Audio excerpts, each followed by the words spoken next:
Hello, bachcha, let's see this question. This question says during the discharge of a lead storage battery, the density of H2SO4 falls from 1.294 gram per cc to 1.139 gram per cc. H2SO4 of density 1.294 gram per cc is 39% by weight, and the density of 1.139 gram per cc is 20% by weight. The battery holds 3.5 liter of acid.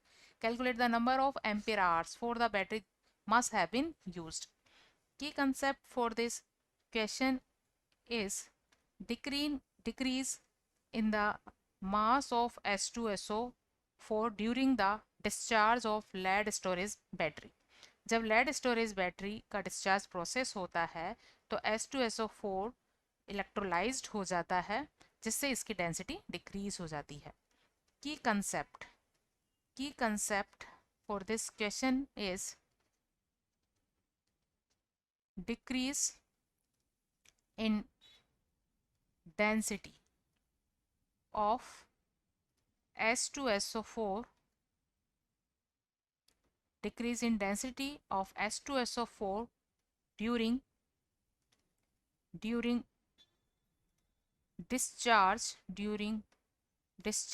of lead storage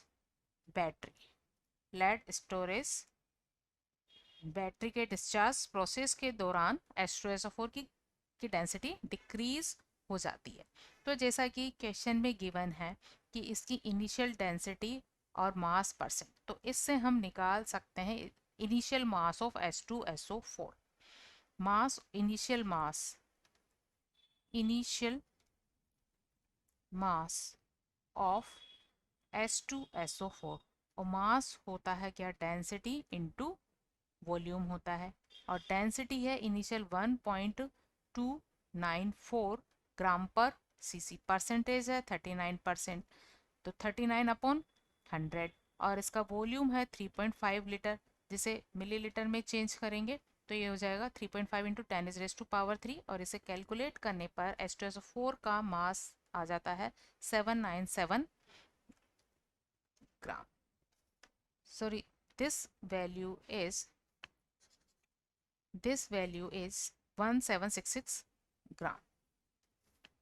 1766 gram. So this is the initial mass of H2SO4. अब जब discharge process होगा तो H2SO4 electrolysed होगा और इसका मास decrease हो जाएगा. Then final mass of H2SO4 is again D into V, और D है 1.139 ग्राम पर सीसी. वेट रह गया है 20% बाई मास, और वॉल्यूम अभी भी 3.5 लीटर है. इसे हम मिलीलीटर में चेंज करेंगे या सीसी में चेंज करने पर यहाँ पर H2SO4 का मास मिलता है 797 ग्राम. तो H2SO4 का मास जो कि यूज हुआ in electrolysis. So mass of H2SO4 electrolysed, mass of H2SO4 electrolysed ये होगा 1766 माइनस 797 इज इक्वल, ये वैल्यू आती है 980 ग्राम. 980 ग्राम इसका इलेक्ट्रोलाइज हो जाएगा. अब जैसा कि हम जानते हैं कि H2SO4 का इक्विवेलेंट वेट ऑफ H2SO4 ये क्या होगा, मोलर मास होता है 98 अपॉन वैलेंसी फैक्टर. H2SO4 एक डायबेसिक एसिड है तो इसका वैलेंसी फैक्टर होता है 2, इसलिए इसका इक्विवेलेंट वेट हो जाता है 49 ग्राम. अब इसके 49 ग्राम के इलेक्ट्रोलाइज होने के लिए रिक्वायर्ड चार्ज होता है 1 Faraday. 49 gram of H2SO4 for electrolysis required 1 Faraday charge चाहिए इसके 49 ग्राम के लिए. तो यहाँ पर 980 ग्राम क्या हुआ है, इलेक्ट्रोलाइज हुआ है. तो 980 ग्राम के लिए कितना चार्ज चाहिए वो हम निकाल सकते हैं. required charge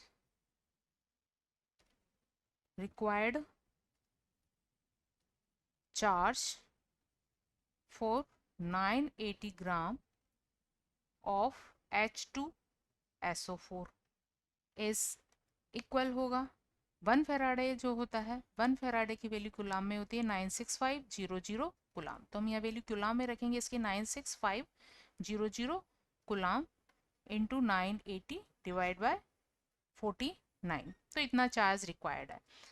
सो एम्पियर आवर्स में अगर इसको हम कन्वर्ट करें तो ये वैल्यू होगी इन एम्पियर आवर्स, ये वैल्यू हो जाएगी 96500 into 980 divide by 49 into 60 into 60 पर सेकेंड की जगह पर आवर्स में कन्वर्ट करने के लिए इसे हम डिवाइड करेंगे बाय द 62 इंटू 60। सो ये वैल्यू हमें मिल जाती है 536 कूलाम पर आर या एम्पियर में ये वैल्यू हमें मिल जाती।